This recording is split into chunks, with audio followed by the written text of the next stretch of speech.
새별이 축제가 있었습니다. 1,400명 정도가 와서 너무나 즐겁고 귀한 시간을 가졌습니다. 우리 지역사회를 섬기는 귀한 축제인데, 여러분 새별이 축제, 왜 새별이 축제인지 아시죠? 효성동의 N 이름은 샛별리. 근데 원래는 이게 억새벌이라고 그래요. 억새벌. 이게 야산에 억새가 많아가지고 억새벌. 그 다음에 이제 그것이 이제 샛벌. 근데 그게 한자로 이제 샛별 그래갖고 이제 새벽에 뜨는 별, 금성, 샛별. 그래서 이제 효성 그렇게 됐습니다. 효성동 그렇게 됐어요. 그래서 이제 우리가 이제 새별이 축제, 그 말은 우리 N 이름을 따서 하는 축제입니다. 작년에는 1,200명, 작년에 1,200명, 작년에 1,200명 참석했는데 금년에 1,400명이 참석했네요. 매년 이렇게 더 많은 지역 주민들이 참여하고 있습니다. 어저께도 참석했던 분들이 가시면서 이거 어디서 하는 거예요? 이제 그렇게 질문하는 분들이 좀 제법 있었습니다. 우리 교회에서 하는 줄 모르고 전혀 우리가 티를 안 내는데, 한 가지 티를 내는 게 있더라고요.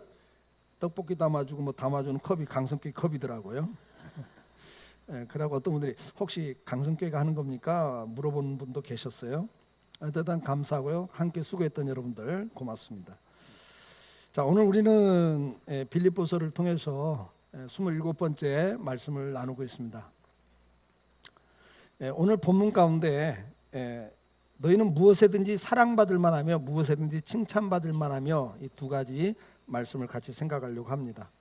제가 주일학교 아이들 설교하면서 우리 어른들도 들으라고 그동안 있었던 설교 전체 요약 간단하게 해드렸습니다. 다시 한번 하나님 백성답게 사는 게 뭔가, 저 지난주에 진실되게 거룩하게 삶으로 존경받을 만한 사람이 되는 게 성도답게 사는 거다. 윤리 도덕적으로도 엉망이 아니라, 손가락질 받는 사람들이 아니라 진실하게 또 거룩하게 삶으로써 저 사람들 뭔가 다르다, 우리하고는 좀 다르게 산다, 이런 칭찬, 그래서 존경받을 만한 사람이 되는 것이 성도답게 사는 거다. 그래서 버릴 것 좀 버려라, 제거할 것 제거해라 말씀을 드렸습니다. 자, 오늘은 이제 이 본문 내용 가운데 사랑받을 만하며 칭찬받을 만한 사람이 되라, 이건 이제 타인들로부터 듣는 이야기죠. 교인들 안에서, 교회 안에서 서로 칭찬받고 사랑받는 사람을 말하는 게 아니라 불신자로부터 사랑받을 만한 사람, 칭찬받을 만한 사람이 돼서 빛이 되라는 거죠. 하나님의 백성의 표식이 드러나야 된다는 거예요. 자, 그러면 여기서 먼저 사랑받을 만한 사람이 되라. 사랑받을 만한 것이 뭔가 생각하기 전에 우리가 먼저 한번 질문해 봤으면 좋겠어요. 여러분들은 가정에서 사랑받을 만한 사람으로 살고 있습니까? 아니면은 미움의 대상, 질시의 대상, 아니면 참 스트레스를 주는 대상, 난 당신 때문에 정말 행복해, 이런 소리를 듣고 있습니까? 아니면 내가 어쩌다 당신 만나가지고 내 인생이 이렇게 힘드냐, 그런 관계냐, 한번 질문해 보시면 참 좋겠어요. 여러분, 교회에서 사랑받을 만한 사람으로 신앙생활 하십니까? 아니면 누구에게 시험을 주는, 누구에게 상처를 주고 아픔을 주는 사람인가? 신앙생활도 한번 좀 체크해 보시길 바라요. 여러분, 직장에서 정말 사랑받고 있는 직원입니까? 사장님으로부터 사랑받는 사람입니까? 아니면 저거 언제 어떻게 하면 좀 문제없이 좀 구조조정을 할 수 있을까? 너한테 주는 월급이 정말 아깝다, 이제 그런 대상이십니까? 우리 그리스도인은 어딜 가나 사랑받을 사람이 되라는 거예요. 그럼 이 사랑받는다는 게 무슨 내용인가? 이 사랑받을 만한 그 단어의 의미는 무엇에 대하여 친절한, 기쁘게 하는 그런 의미예요. 그러니까 사랑받을 만하다는 이야기는 뭐냐? 친절하니에요. 어떤 대상에 대해서 친절한 사람. 친절한 사람이 돼야 사랑을 받는다는 거죠. 그럼 그 친절하다는 단어의 의미가 뭐냐 이거죠. 에베소 4장 32절에도 서로 친절하게 하며 불쌍히 여기며 서로 용서하기를 하나님 그리스도 안에서 너희를 용서하신 같이 하라, 이렇게 말씀하거든요. 이 친절이라는 단어가 어떤 단어에서 나왔냐면 손이라는 단어에서 나와요. 손. 이 손이라는 단어에서 파생되는 단어가 뭐냐? 공급이란 단어예요. 좀 이해가 되죠? 손이 공급을 하잖아요. 닦아주고 만져주고 먹여주고 뭔가를 전달하고. 그래서 이 손이라는 단어에서 파생된 단어가 공급이란 단어예요. 공급. 그리고 그 공급이란 단어가 유용하다라는 단어가 되고 그 단어에서 친절한 단어가 나와요. 그러니까 이 손이란 단어, 공급이란 단어, 유용하다는 단어와 친절한 단어는 한 어원을 두고 있어요. 그러니까 친절이라는 개념을 잘 정리하는 방법이 뭐냐? 친절이 뭐냐? 이 손처럼 뭔가 필요한 것을 만져주고 닦아주고 먹여주고 공급하는 것처럼, 그래서 유용한 존재, 그게 친절이라는 단어예요. 그러니까 다시 말하면 저와 여러분이 가정에서 유용한 사람이냐 그 말이에요. 남편에게 필요한 유용한 아내냐, 부담스러운 아내냐, 아내에게 정말 유용한 남편이냐, 아니면 정말 스트레스를 주는 남편이냐. 유용한 거예요. 유용. 정말 필요를 이렇게 잘 채워주는 사람이냐 이거예요. 그게 친절이에요. 그냥 말을 부드럽게 하는 게 친절이 아니고 필요를 채워주는 사람이에요. 여러분이 회사에서도 정말 사장님이 입장에서 볼 때 정말 필요를 채워주는 사람인가, 아니면 정말 앞에서 얘기하면 어떻게 하면 저거 좀 빨리 자를 수 있을까, 너 월급 주는 게 아깝다, 이런 대상이 되면 안 된다는 거예요. 그리스도에는. 친절하다는 말은 유용하다, 유용하다. 교회에서도 우리가 유용한 존재인가, 필요한 존재인가 그 말이에요.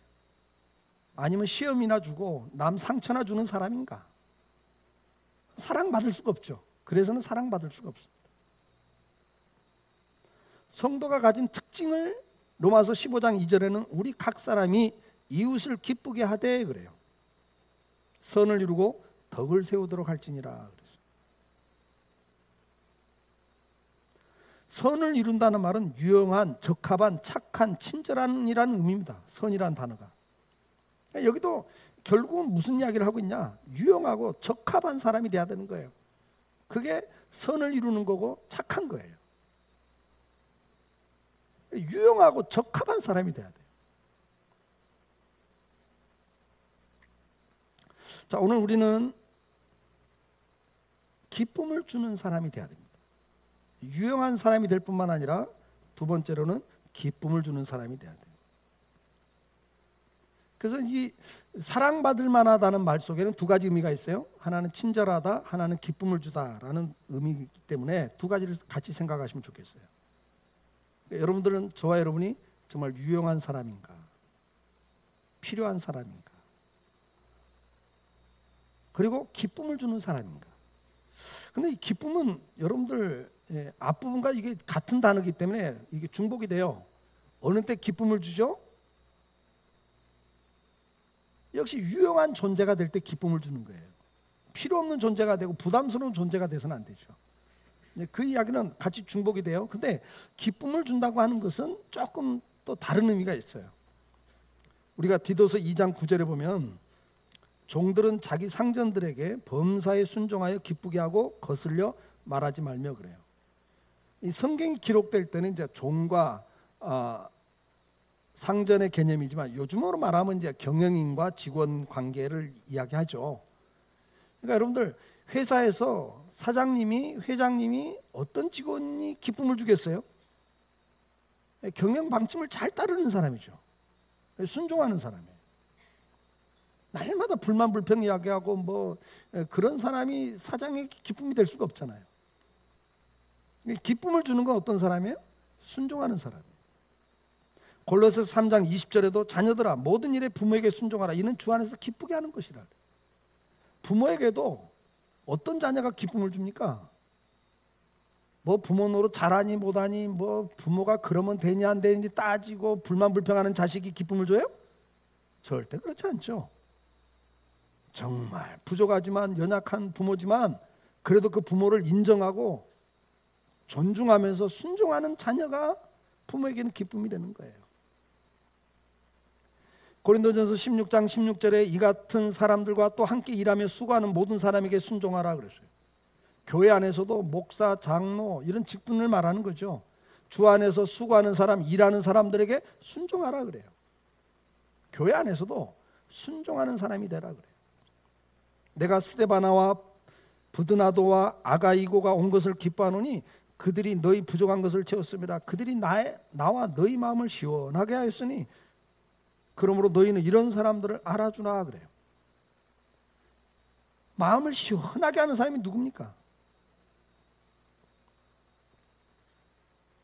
이렇게 하나님의 나라를 위해서도 열심히 일하는 사람들이 마음을 시원하게 하는데 그들에게 순종해라 그래요. 그래서 어떻게 하라고요? 그게 기쁨이 되는 거예요. 교회 안에서. 사무엘상 15장 22절에 보면 뭐라고 말합니까? 사무엘이 이르되 여호와께서 번제와 다른 제사를 그의 목소리를 청종하는 것을 좋아하신 같이 좋아하시겠나이까? 순종이 제사보다 낫고 하나님 말씀을 잘 듣는 것이 수량의 기름보다 나으니 그랬어요. 하나님께서도 예배 잘 드리고 헌금 많이 하고 열심히 봉사하는 것보다 더 기뻐하시는 게 뭐라고요? 순종하는 거래요. 순종하는 거. 예배 잘 드리고 헌금도 많이 하고 열심히 봉사하면서도 아유 하나님 내 형편은 그게 안 돼요. 내 입장 그게 아니에요. 그러면서 불순종하는 것 기뻐하지 않는다는 거예요. 하나님에게도 뭐가 기쁨이다고요? 순종하는 게 기쁨이에요. 하나님께서도 부모도 교회에서도 사회에서도 순종하는 사람들을 기뻐합니다. 좋아합니다. 왜일까요? 그것은 순종이 뭐냐? 상대를 인정하고 존중하는 태도이기 때문에 그렇습니다. 순종한다는 이야기는 뭐예요? 사장을 인정하는 거예요. 존중해 주는 거예요. 순종이 뭐예요? 교회에서도 하나님이 세운 직분을 인정하고 존중하는 거예요. 가정에서도 부모를 인정하고 존중할 때 순종할 수 있는 거기 때문에 순종이라고 하는 건 뭐냐? 인정하고 존중하는 태도입니다. 자기가 최고고 자기가 다 알고 있고 자기밖에 없는 사람 사랑받을 수 있나요? 여러분들 그런 사람 좋아하세요? 자기가 최고야. 자기밖에 없어. 자기 말 한 번 하면 다 사람이 따라야 돼. 여러분 그런 사람 좋아하세요? 교만한 사람 좋아하시냐고요. 이게 빌립보서에서 계속 이야기하는 것 중에 하나가 겸손입니다. 여러분 겸손.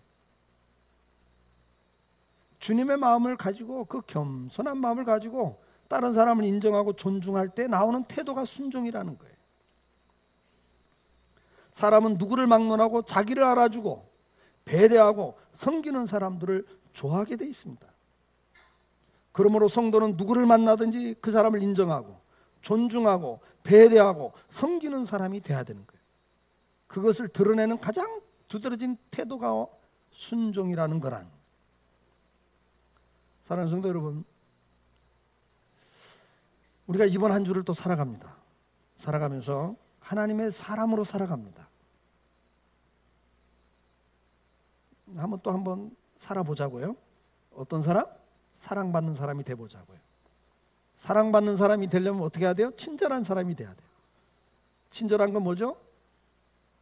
유용한 사람이에요. 내 손으로 열심히 뭔가 섬기는 사람들이죠. 기쁨을 주는 사람이 돼야죠. 기쁨을 주는 사람의 특징이 뭐예요? 다른 사람을 인정하고 존중하는 겸손한 사람이에요. 그런 사람들이 사랑받아요. 하나님께서도 부모도 회사에서도 교회에서도 어떤 사람이 사랑받아요? 남에게 기쁨을 주는 사람이죠. 어떤 사람이 기쁨을 준다고요? 뒤돌아서면 잊어버리니까 자꾸 또 반복을 해요. 겸손히 다른 사람을 인정하고 존중해 주는 사람이에요. 자기가 한번 주장하면 끝을 봐버리고 자기 외에는 사람 없고 어디 가나 그 사람 사랑받을 수가 없어요. 성도의 가장 큰 특징입니다. 이번 한 주 가정에서 순종하는 사람이 되어볼 수 있기를 축복합니다. 가정에서부터 우리는 피차 부부지간에도 유용한 사람, 친절한 사람으로 살아가야 돼요. 예, 이게 젊은 분들은 아니지만 이제 50대 중반 넘어가면 자꾸 잊어버리니까 제가 자꾸 따라서 하라고 그래요. 그러니까 한번 해보세요. 예, 친절해 봅시다. 친절한 사람이 됩시다. 친절한 사람이 뭐라고요? 유용한 사람이에요. 잘 섬기는 사람입니다. 친절한 사람이 되셔야 돼요. 그 다음에 어떤 사람이 되자? 기쁨을 주는 사람이 사랑받아요. 기쁨을 주는 사람 어떤 사람? 겸손히 뭐하는 사람? 순종하는 사람. 그런 측면에서 이번 한 주 회사에서도 사장님이든 누구든 따지지 말고 토를 달지 말고 인정하고 예 알았습니다. 한번 해보겠습니다. 그런 직장인이 되기를 바라요. 내가 사장인데 뭔 말들이 많아 그러지 마시고 사원들이 말하면 그래 알았어. 내가 참고하고 해볼게. 좀 그런 사장이 한번 돼보세요. 피차. 상대를 인정하고 존중하면서 한번 해보자고요. 그래 알았어 한번 해볼게. 좀 그런 사장도 한번 돼보세요. 야 시키는 거 하나 똑바로 해. 뭔 말이 많아. 사장님 그러시면 안 돼요. 우리가 그리스도인이라면 그러면 안 된다. 하나님 앞에서도 하나님 내 형편 아시잖아요. 아시죠 주님? 그래서 이럴 수밖에 없어요. 죄송해요. 그래도 봐주실 거죠?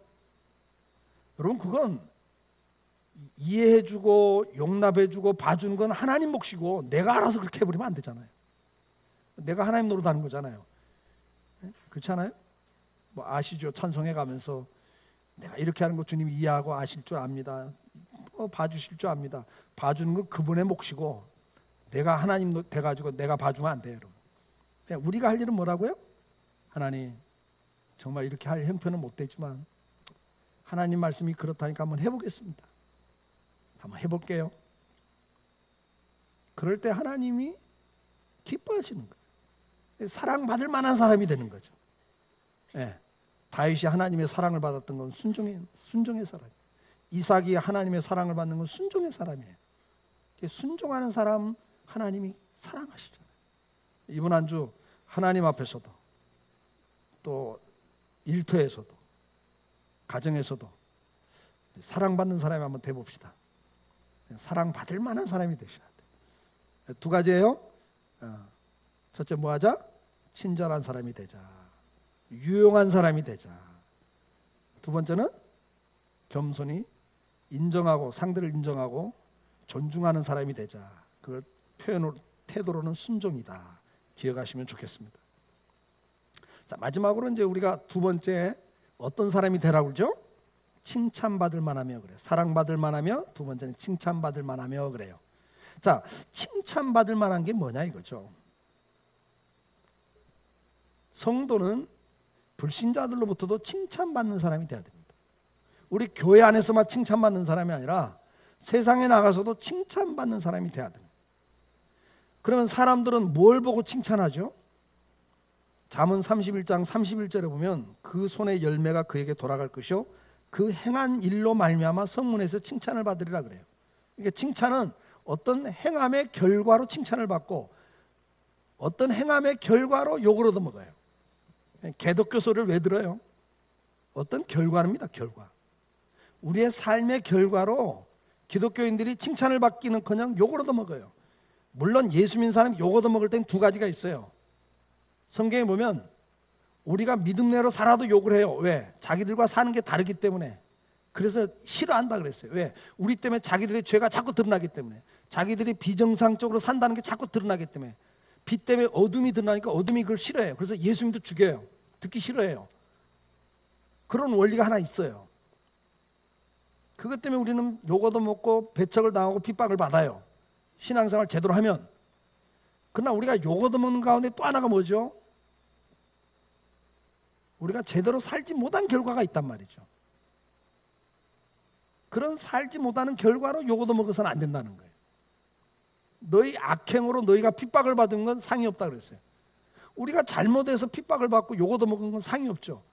믿음으로 사는데도 그게 저 사람들이 싫으니까 우리를 핍박할 때 그건 상이 있어요. 그러나 우리가 잘못해서 얻어먹는 욕은 상이 아니죠. 그래서는 안 된다는 거죠.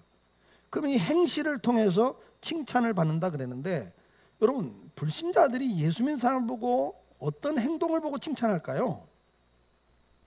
여러분들이 이렇게 주의를 지키고 예배를 잘 드리고 헌금을 하고 11조 생활을 하고 기도 생활을 하고 봉사 생활을 열심히 하면 불신자들이 여러분들을 보고 칭찬합니까?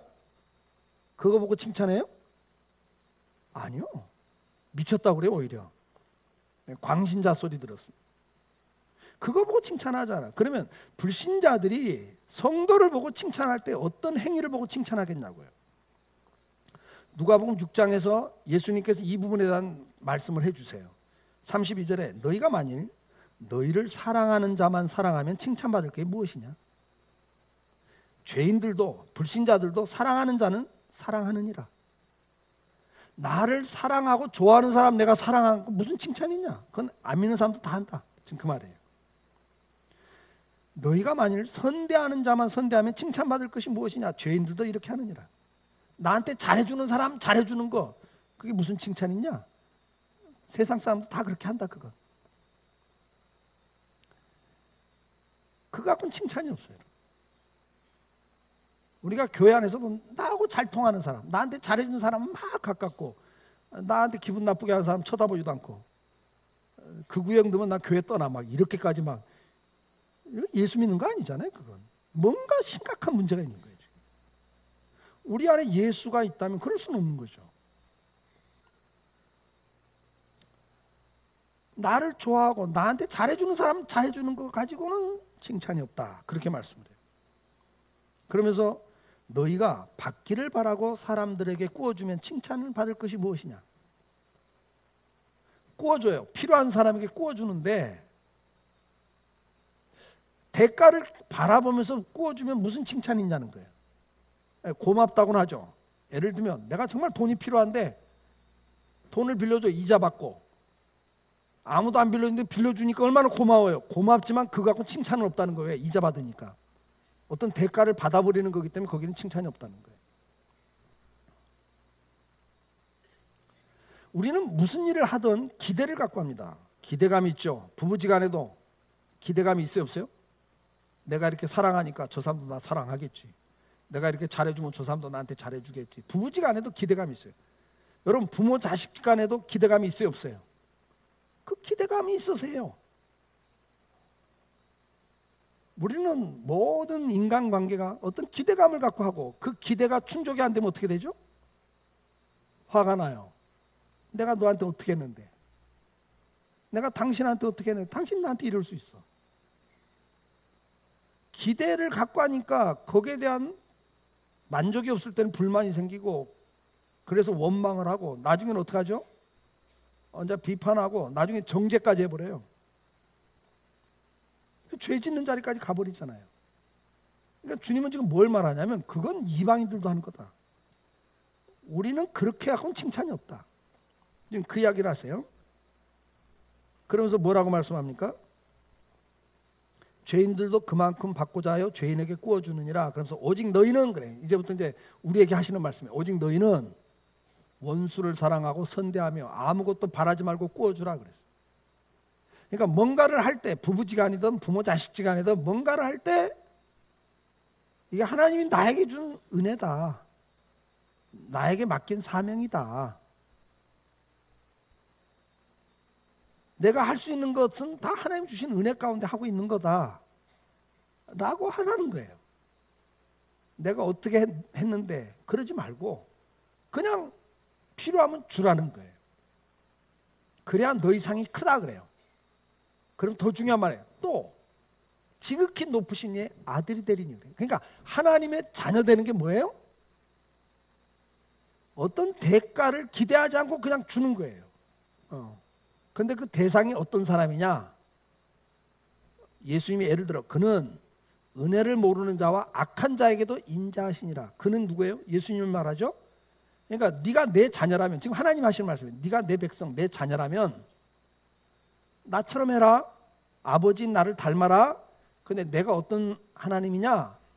은혜를 모르는 자와 악한 자에게도 인자를 베푸는 사람이다 그래요. 인자를 베푸는 분이다. 그래야 네가 하나님 백성다운 거고 칭찬이 있다. 이게. 너한테 잘해준 사람한테 잘해준 건 무슨 의미가 있냐. 이게. 그건 아무 상이 없다. 거기엔 칭찬이 없다. 그럼 여기 은혜를 모르는 자와 악한 자가 누굽니까? 지금 하나님이 말씀해. 나는 은혜를 모르는 자, 악한 자도 끝까지 인자를 베풀고 있다. 여기 은혜 모르는 자와 악한 자가 누구예요? 불신자를 말하지 않습니다, 여러분. 지금 우리를 말하는 게 우리. 나와 여러분을 말하는 거예요. 나와 여러분이 은혜를 모르는 사람이에요. 우리는 출애굽기를 읽으면서 이스라엘 백성들 이해를 못 하잖아요. 그 노예 생활하면서 아들 낳으면 인구 억제 정책 때문에 잡아 죽이는, 자식을 아들을 낳으면 잡아 죽이는 그 정말 피맺힌 상황.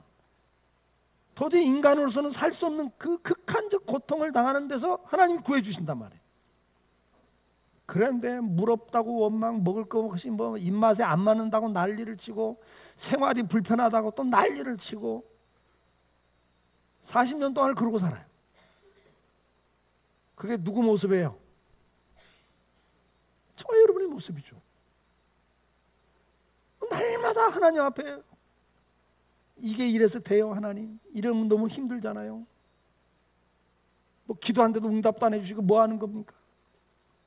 누구 모습이에요? 우리 모습이죠. 지금 하나님 이 말씀을 하는 거예요. 은혜를 모르는 자다, 너는. 그 은혜를 한다면 네가 그렇게 살 수 있냐?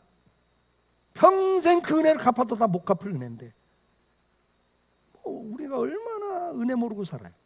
거기다가 악한 자라 그러면 악한 자. 정말 악해요. 여러분 말고 제가 악해. 제가 어떤 분 만나서 이런 이야기 했습니다. 하나님이 왜 나를 목사 세웠냐? 내가 목사 안 됐으면 신앙생활도 제대로 안 하게 생겼으니까 하나님께서 긍휼히 여기시고 나 목사 세웠다 그래요. 저는 우리 장로님, 권사님, 집사님들 보면요, 정말 존경해요. 내가 목사가 아니고 내가 정말 성도로서 신앙생활하면 저렇게 할 수 있을까? 내가 스스로 생각해도 안 될 것 같아요. 저는 못해요. 저는 상당히 노는 거 좋아하는 사람입니다. 그렇게 안 생겼지만 노는 거 좋아해요. 제가 상당히 게으릅니다. 성실하지 않아요. 우리 집사람이 날마다 나한테 찌르는 게 그거예요. 제발 좀 성실하라고. 제가 그러잖아요. 30년 이상 강성교회에서 목회하고 있는 게 기적이라고. 저는 뭘 꾸준하게 하는 데는 아주 그건 제 적성에 안 맞습니다. 전 직장 생활은 못해요.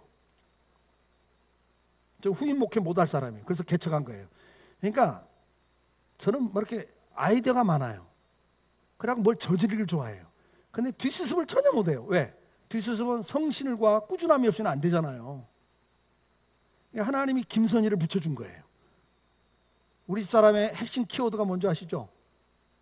충성, 성실, 의리 뭐 이거예요. 그럼 뭐 하나 맡기면요, 응급실에 몇 분 실려 갔다 왔잖아요. 우리 집사람이 일하다가.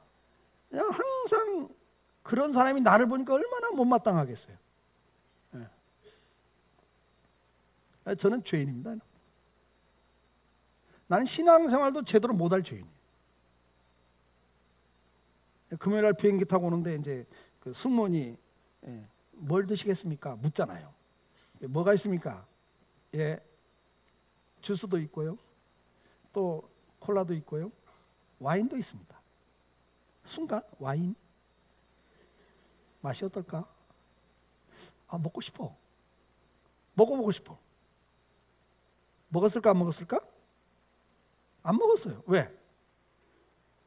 제가 목사인 거 압니다. 비행기를 타면 마일리지가 있어가지고 회원 남바가 있어갖고 대강 알아요. 다 알고 있습니다. 누가 탔다는 거 다 알거든요. 내가 목사인데 아유 간두자. 내가 만약 목사가 아니었으면 어떻게 했을까? 먹었을까 안 먹었을까? 먹었겠죠. 그러면 지금 내가 여기 있겠다. 주안에가 다른 주안에 가 있을 것 같아. 술집 가 있겠죠. 여러분 저는 저를 알아요.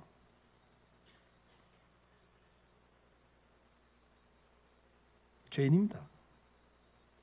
그런데 주님께서 긍휼을 베풀고 있다. 은혜를 베풀고 있다고요. 지금 그 이야기예요. 나는 은혜 모르는 자, 악한 자에게도 지금도 인자를 베풀고 있다. 그러면서 마지막 뭐라고 권면합니까? 너희가 내 자녀라 그러면서 너희 아버지의 자비로우신 같이 너희도 자비로운 자가 되라, 이렇게 결론을 내버린단 말이에요.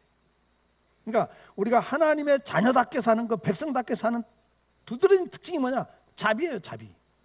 그 자비가 뭡니까? 원수들을 사랑하고 선대해 주는 것, 아무것도 바라지 않고 필요한 사람에게 구워주는 것.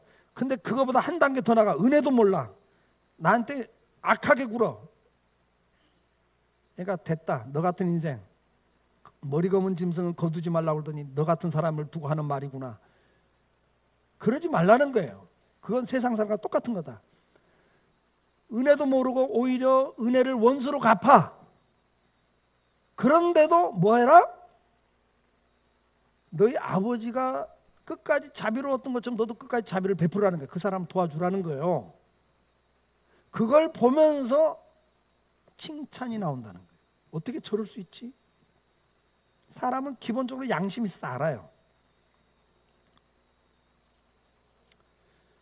사도행전 2장 44절 이하의 초대교회의 모습이 나오지 않습니까? 중요한 말이 뭡니까? 온 백성에게 친송을 받았다 그랬어요. 온 백성에게 칭송을 받았는데 그 이유가 뭡니까? 믿는 사람이 다 함께해서 모든 물건을 서로 통용하고 또 재산과 소유를 팔아 각 사람의 필요를 따라 나눠줬다는 거예요. 이거예요. 나눠줬기 때문에 칭송이 나온 거예요. 왜? 그건 아무나 할 수 없는 일이거든요. 그러면서 뭘 이야기합니까? 그들이 날마다 마음을 같이하여 성전에 모이기를 힘쓰고 집에서 떡을 떼며 기쁨과 순전한 마음으로 음식을 먹고 그랬어요. 여러 번 말씀드렸지만 그때 음식이라고 하는 것은, 음식을 나누었다는 것은 하루 한 끼를 제대로 못 먹이는 시대란 말이에요. 로마 식민지하에. 내 자식이 날마다 배고파서 울고 있는데 그거 하루 한 끼 내 자식도 겨우 먹이고, 부모는 허리띠 졸라매면서 움켜진 배를 주면서 자식 먹이잖아요. 그 자식만 겨우 먹일 그 음식을 나눠 먹었단 말이에요. 옆집에 아이를 나눠줬단 말이에요. 그러니까 옆집에서도 이 형편을 서로 다 알고 있으니까 어떻게 저럴 수 있냐 이게. 자기 자식도 제대로 못 먹이는 걸 어떻게 나눠줄 수 있냐 이게. 이것 때문에 뭐가 나왔어요? 온 백성에게 칭송이 나온 거예요. 예수 믿는 사람들, 야 어떻게 저럴 수 있냐. 그게 칭찬받는 거예요. 여러분. 그 결과가 주께서 구원받는 사람을 날마다 더했다 그랬어요. 그걸 뭐라고 그래요? 착한 행실이라 그래요. 선행이라 그럽니다. 이 선행 착한 행실은 내가 여유 있을 때 주는 수준이 아닙니다. 여러분. 자비라고 하는 것은 내가 희생하면서 주는 게 자비예요. 오늘 우리가 내 주변의 사람들에게 관심을 갖고 사는가, 아니면 내 삶에만 집중하고 사는가가 그리스도인의 특징 가운데 대표적인 특징입니다. 그리스도인은 항상 자기 중심의 삶을 살지 않습니다. 내 주변 사람들에 대해 관심을 갖고 사랑을 베풉니다. 이웃을 사랑하는 게 그리스도인입니다. 이웃사랑이 뭡니까? 그들의 필요를 채워주는 겁니다. 근데 그 은혜 모르는 사람도 그 은혜를 배신으로 갚아도 하나님이 나를 끝까지 용납하고 봐주시면서 베푸는 것처럼 베풀어 주는 게 오늘 성경에서 말하는 선행입니다. 착한 행실입니다.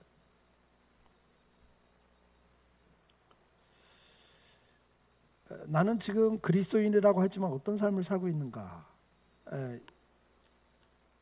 평생 그렇게 살 수는 없으니까 매주 말씀 듣는 거니까 이번 한 주라도 살아보자고요. 이번 한 주라도 우리가 어떤 사람이 되보자?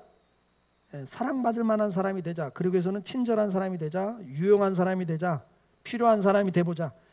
가정에서나 회사에서나 교회에서나 좀 필요한 사람이 되보자. 오히려 상처 주고 어려움 주는 사람이 아니라 필요한 사람이 되보자. 그게 친절한 사람이에요. 그래야 사랑받아요. 그다음 기쁨을 주는 사람이 되자. 기쁨을 주는 사람은 교만하지 않고 겸손히 다른 사람을 인정하면서 순종하는 사람이 기쁨을 주는 사람이다. 두 가지가 사랑받는 원인이에요. 마지막으로 칭찬받는 사람이 한번 돼보자. 칭찬받는 사람이 되기 위해서는 어떻게 해야 되냐? 어떻게 해야 돼요? 선행입니다. 자비입니다. 어떤 사람까지도 은혜를 모르고 원수로 갚는 사람조차도 끝까지 그리스도의 사랑으로 사랑을 베풀 때 칭찬이 나온다는 거예요. 어려운 이야기예요. 이미 손을 턴 사람 있죠. 난 너는 자 더신 안 봐. 아유, 은혜도 모르는 것. 이제 그 손 털었던 사람이라도 생각나는 사람 있으면 이번 주에 전화라도 한번 해보세요. 다시 한번 또 손을 펴보세요. 그게 그리스도의 사랑입니다. 오늘 주님은 저와 여러분이 그렇게 살다 가기를 원하세요. 그래서 우리 주변에서 우리 조금씩 아마 개독교라고 욕하다가도 저 사람 보니까 아니네. 상당수는 엉망인데 저 사람 보니까 진짜도 있네. 그런 소리를 듣는 자리에 누가 가야 돼요? 저와 여러분이 가셔야 됩니다. 왜 한국 기독교 이러지 마시고 기독교에 여러분이 기독교야. 여러분이 기독교인이잖아요. 한국 교회가 어쩌고 그러지 마세요, 여러분. 그렇게 여러분들이 한국 교회 전체를 책임지려고 하지 마시고 우리 가정부터, 내 일터부터, 우리 교회부터 좀 칭찬받는 사람이 되면 돼. 아멘? 뭐 한국 교회까지 짐을 지고 가지 마시고 뭐 그거 짐 지고 날마다 피곤해 하지 마시고 스트레스 받지 마시고 그냥 우리 가정에서부터 내가 좀 칭찬받는 사람이 돼보자. 우리 일터, 내 주변 사람에게 칭찬받는 사람이 돼보자. 이번 한 주 그렇게 한번 해봤으면 좋겠어요. 자, 사랑받는 사람, 칭찬받는 사람 한번 살아봅시다. 아멘? 살아보자고요. 그러다가 안 되니까 또 다음 주에 또 오시는 거예요. 기대하시고 오세요. 다음 주에 또. 뭘 기대해요? 또 듣고 또 가면 되니까. 그냥 콩나물 시루에 물 줘봤자 금방 쫙 빠져. 그래도 자라. 원리가 그래요. 신앙의 원리가 그러니까 아무 걱정하지 마시고 안 되니까 안 돼 그러지 마시고 그냥 가서 한두 번 하다가 또 월요일 화요일까지 하다가 수요일 날부터 안 돼도 괜찮아요. 그다음 목요일 날 생각나면 또 한번 해보세요. 그러다 또 안 되면 또 화냈다가 열받았다가 또 그만뒀다가 또 토요일 날 되면 좀 주님 앞에 또 와야 될 날이 가까웠으니까 또 좀 생각나면 그래 한번 하다가 가자. 뭐 이렇게 사시는 거예요. 그러다가 오실 수 있길 축복해요. 우리 시간 잠깐 기도할까요? 자, 우리가 하나님의 자녀입니다. 너무나 큰 특권을 갖고 있어요. 자녀로서 누려야 될 은혜가 이겁니다. 사랑받고 사는 거고 칭찬받고 사는 겁니다. 그 일에 부르심을 받았습니다. 좀 친절한 사람이 되기를 기도하시고요. 기쁨을 주는 사람이 되기를 기도합시다. 또 칭찬받을 만한 사람이 되기 위해서 자비를 베푸는 사람, 선행을 베푸는 사람이 되기를 기도하시면 좋겠어요. 오늘 말씀 가운데 특별히 내가 좀 약한 부분 있을 겁니다. 그 부분 붙잡고 주님, 내가 가정에 돌아가서 우리 남편에게, 우리 아내에게, 우리 자녀들에게, 우리 부모에게 이렇게 해보겠습니다. 하나 붙잡고 기도하시면 좋겠어요. 이 시간 잠깐 같이 기도합시다. 사랑과 은혜가 많으신 아버지, 말씀을 듣습니다. 깨닫습니다. 사랑받을 만한 사람, 칭찬받을 만한 사람이 되라고 하셨습니다. 친절한 사람, 기쁨을 주는 사람이 되고 선한 행실을 통해서 칭찬받는 사람이 되라고 하셨습니다. 선한 행실은 은혜를 모르고 원수로 갚는 사람조차도 끝까지 다시 한번 자비를 베푸는 것, 긍휼히 여기는 것, 사랑을 베푸는 것이